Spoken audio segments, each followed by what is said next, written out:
evening and welcome to Tucker Carlson Tonight. Last night we aired video from surveillance cameras on Capitol Hill.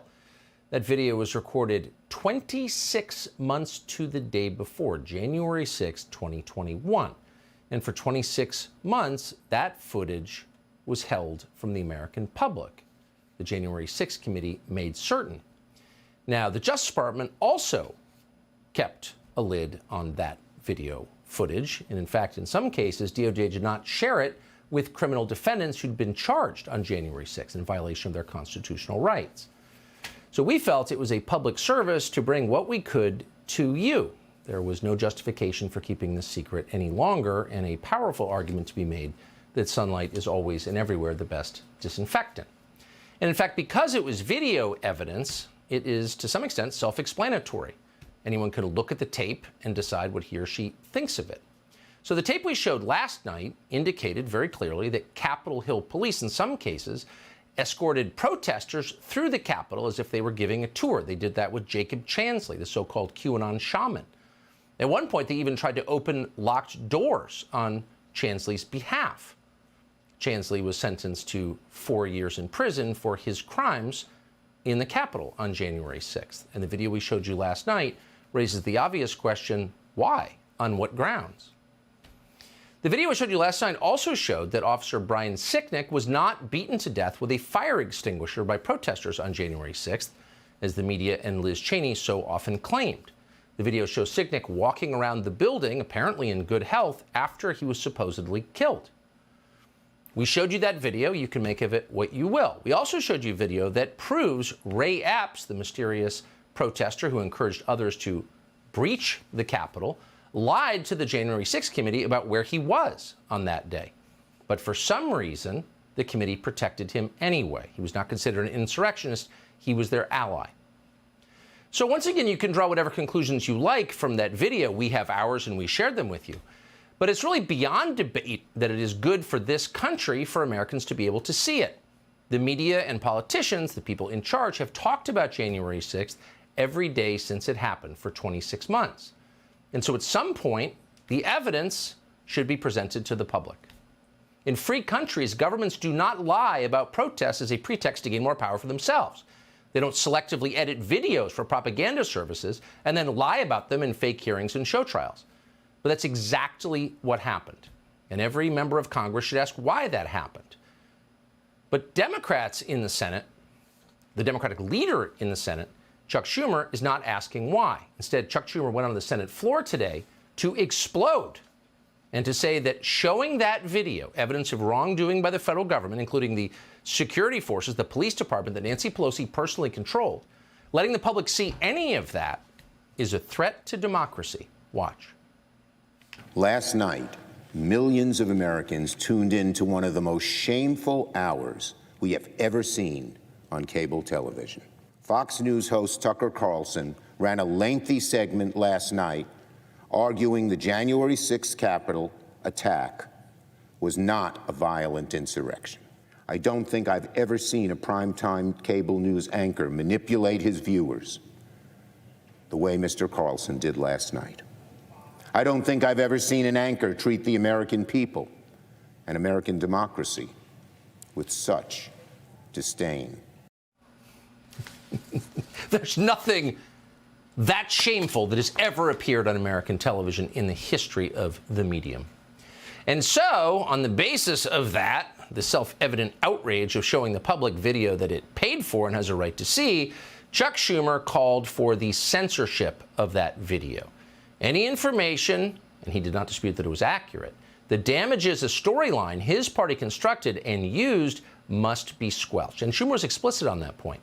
Because that video contradicted lies told by the Democratic Party, Liz Cheney and Adam Kinzinger, Chuck Schumer demanded that our bosses pull this show off the air. He's going to come back tonight with another segment. Fox News should tell him not to. Fox News, Rupert Murdoch, tell Carlson not to run a second segment of lies. I urge Fox News to order Carlson to cease propagating the big lie on his network and to level with their viewers about the truth behind the efforts to mislead the public. Conduct like theirs is just asking for another January 6th to happen. It's a threat to democracy. Pull him off the air. A couple of obvious observations. You don't often see the Senate Majority Leader openly call for censorship on the floor of the Senate, as if that was totally normal and didn't contradict the spirit and the letter of the First Amendment, but of course it does. But what's really happening here, what you're seeing is hysteria, the overstatement, the crazed hyperbole, the red-in-the-face anger. What is that? Well, it's not outrage, of course, it's fear, it's panic. Those videos, which we did not retouch, which we brought to you after running everyone by the Capitol Police to make certain that we didn't imperil anybody, we told you that last night. Those videos touch a nerve because they're a threat to the lies that Chuck Schumer has been telling for the last 26 months, and not just Chuck Schumer. We should also tell you that Chuck Schumer, the Senate Majority Leader, was joined in this outrage by the Senate Minority Leader, and that would be a Republican, Mitch McConnell. And they were joined by a cascade of other Republicans, Tom Tillis from North Carolina, Mitt Romney from Utah, all sharing the same outrage. And from this, we learn two things. One, you're getting close to what they really care about. And you have to ask yourself, why? Why is it so important that they would degrade themselves by telling such obvious lies and calling for censorship? Why? What are they trying to protect? That might be worth exploring, and we plan to. And the second thing that we learned from this is that they're on the same side. The Senate Majority Leader joins the Senate Minority Leader. Tom Tillis, Mitt Romney. They're all on the same side. So it's actually not about left and right. It's not about Republican and Democrat. Here you have people with shared interests. The open borders people. The people like Mitch McConnell who are living in splendor on Chinese money. The people who, underneath it all, have everything in common, are all aligned against everyone else. And that would include almost all news organizations in this country as well. And so if you're watching this at home, it might be kind of interesting to keep a list. Because one thing we learned today is that they're all in agreement with each other. They kind of outed themselves. They sort of showed their membership cards in whatever club this is to the public. So keep a list. If you want to know who's actually aligned, despite the illusion of partisanship, we found out today. We have a little more tape for you tonight. So if you take 3 steps back, you may notice that the one person, really, who was never blamed for anything that happened on January 6th was the very same person who was in charge of the police force, the Capitol Hill Police, that was charged with securing safety on January 6th. And that person was Nancy Pelosi. So if there was a security failure on January 6th, and demonstrably there was, that was probably Nancy Pelosi's fault. And after looking at thousands of hours of footage, we came to the conclusion that many others have reached, which is the Capitol Police were not prepared for what happened. And that's fascinating when you think about it, because there was ample warning.